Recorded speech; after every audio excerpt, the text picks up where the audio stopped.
Еще одно мероприятие ко Дню памяти жертв депортации состоялось в специализированной школе с углубленным изучением английского языка номер 165. На мероприятии выступили школьники, представители общественности, историки и члены Меджлиса.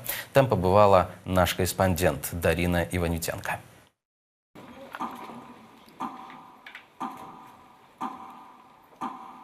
Почтить память жертв депортации 1944 года в одной из киевских школ собрались ученики, историки, члены Меджлиса и представители Духовного управления мусульман України «Умма».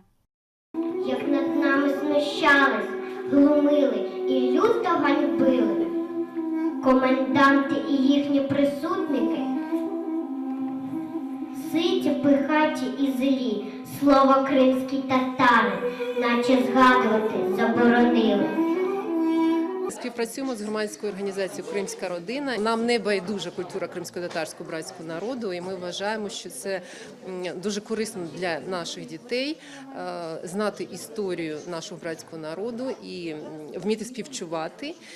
Роками нашому народу не давали слова. Ми не могли сказати правди. Наш народ роками кривдили, називали зрадниками. Ніхто не знав правди. Якщо б нашу історію завжди про це розповідали, то таких питань би не було. Организация «Крымская родина» проводит мероприятие накануне Дня памяти жертв депортации второй год. Дарина Иванютенко, Ислам Пинка, Заман, АТР.